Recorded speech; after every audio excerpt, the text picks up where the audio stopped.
بسم اللہ الرحمن الرحیم۔ السلام علیکم ورحمۃ اللہ وبرکاتہ۔ آج کا ہمارا موضوع بہت اہم ہے۔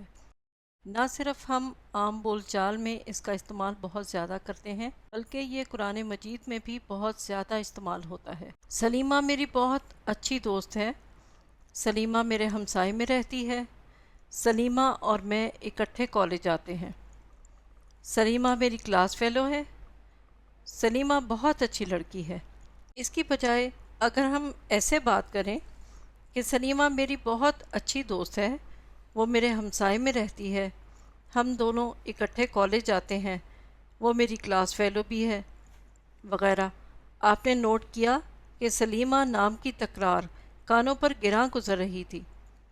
اس نام کی جگہ ہم نے وہ کا استعمال کیا، دونوں کی بات آئی تو ہم کا لفظ استعمال ہوا۔ ایسا لفظ جو کسی اسم کی جگہ استعمال ہو رہا ہو اسے ضمیر کہتے ہیں۔ ضمیر کی جمع ضمائر ہے جو دو قسم کے ہوتے ہیں۔ پہلی قسم اسم ضمیر متصل۔ متصل سے مراد ملی ہوئی، جڑی ہوئی، یہ کسی لفظ کے ساتھ جڑ کے آتی ہے۔ مثلا ہو اس کا، نہ ہمارا۔ ضمائر متصل وہ ہیں جو ہمیشہ دوسرے کلمات، اسم، فعل، حرف کے ساتھ مل کر استعمال ہوتی ہیں اور بعد میں ہی آتی ہیں، جیسے ربہ، لہو۔ دوسرا اسم ضمیر منفصل وہ ہیں جو ہمیشہ دوسرے کلمات سے الگ استعمال ہوتی ہیں، ہوا، وہ، انا، میں۔ اس ضمیر کو ہم ڈیٹیچ سے ڈی کا نام دیتے ہیں۔ پہلے ہم اسم ضمیر اے یعنی اٹیچ پروناؤن کو دیکھتے ہیں کیونکہ یہ مضاف الیہ کے طور پر استعمال ہوتے ہیں۔ مثلا رسولنا۔ اب اس کا بریک اپ دیکھیے، رسول پلس نا، اسم پلس اسم ضمیر اے یعنی ضمیر متصل، نا مضاف الیہ یعنی پوزیسر کے طور پر آیا ہے، دونوں مل کر مرکب اضافی بنا رہے ہیں۔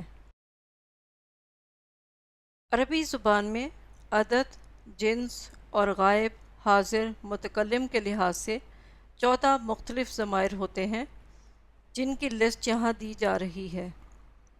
واحد یعنی سنگولر، تثنیہ یعنی ڈوئل، جمع، پلورل کے اعتبار سے تھرڈ پرسن جسے ہم اردو میں غائب کہتے ہیں اس کو دیکھیے۔ واحد کے لیے ہو، تثنیہ کے لیے ہما اور جمع پلورل کے لیے ہم۔ ساتھ ساتھ ان کے معنی نوٹ کرتے جائیے۔ ہو ہز یا اس کا، ہما ان دونوں کا، ہم ان سب کا یا دیئرز۔ غائب کا مؤنث اسم ہا ہو کے ساتھ الف کا اضافہ کر کے ہوتا ہے، معنی وہی ہے اس کا یا ہرز۔ تثنیہ سیم ہے، پلورل ہننا ان سب عورتوں کا۔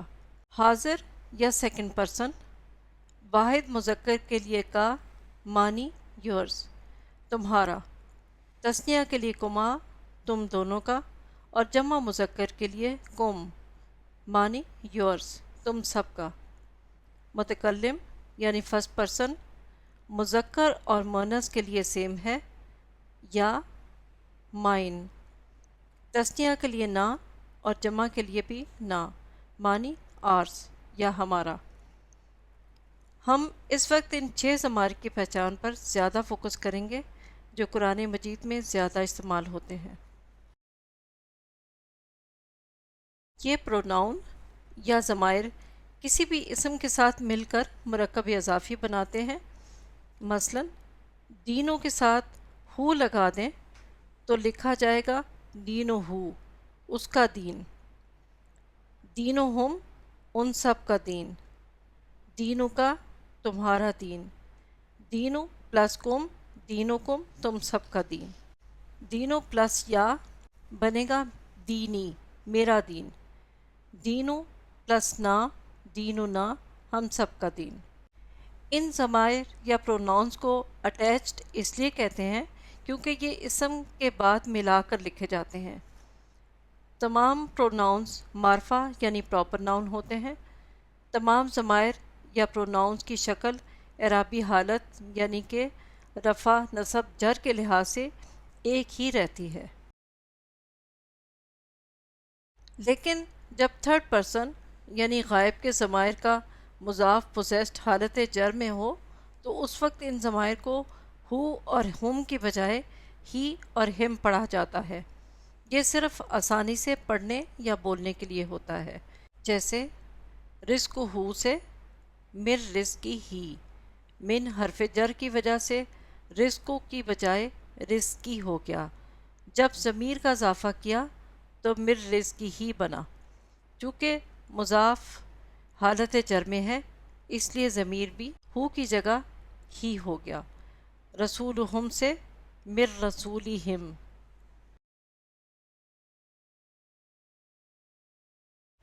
اب اسم پلس اسم ضمیر یعنی پروناؤن سے بننے والے مرکب اضافی کی انالیسس دیکھتے ہیں کہ کیسے ہوگی۔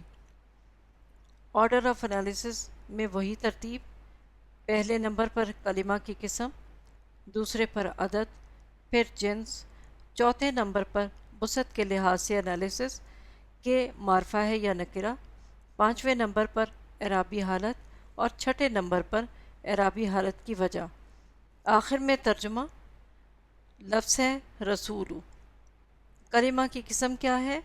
جی اسم ہے، واحد ہے، جنس مذکر ہے، جی ہاں یہ مذکر ہے، وسعت نہ نکرہ ہے نہ معرفہ، مضاف ہے یعنی پوزیسڈ۔ اعرابی حالت کو کیسے پہچانے؟ آخری حرف پر پیش ہے یعنی حالت رفع میں ہے۔ اعرابی حالت کی وجہ ابھی ہمیں نہیں معلوم۔ اگر ہم ساتھ پروناؤن ہم لگائیں، کلمہ کی قسم اسم ضمیر یعنی اٹیچ پروناؤن، ہم جمع یعنی پلورل ہے، اس کا واحد ہو ہے، ہم جمع ہے، مذکر ہے، ہم معرفہ ہے یعنی پراپر ہے، چونکہ مضاف الیہ پوزیسر ہے اس لیے حالت جر میں ہے۔ آپ کو یاد ہوگا کہ تمام ضمائر تینوں اعرابی حالتوں میں سیم رہتے ہیں۔ اس کا ترجمہ کیجئے، رسولہم ان سب کا رسول۔ اب پارہ کھولیے۔ جہاں ہم نے اسم اور مرکبات کو کلر کوڈ سے ڈیفائن کیا تھا، اب جہاں جہاں آپ کو ضمائر کے ساتھ اسم مل کر مرکب اضافی بنتا ہوا نظر آئے اسے یلو کلر سے انڈر لائن کر لیجئے۔ پروناؤنز کا استعمال حروف جر کے ساتھ بھی بہت ہوتا ہے، آئندہ لیسن میں ہم اس پر بات کریں گے انشاءاللہ۔ سبحانک اللہم و بحمدک، اشہد ان لا الہ الا انت، استغفرک و اتوب الیک۔ السلام علیکم ورحمۃ اللہ وبرکاتہ۔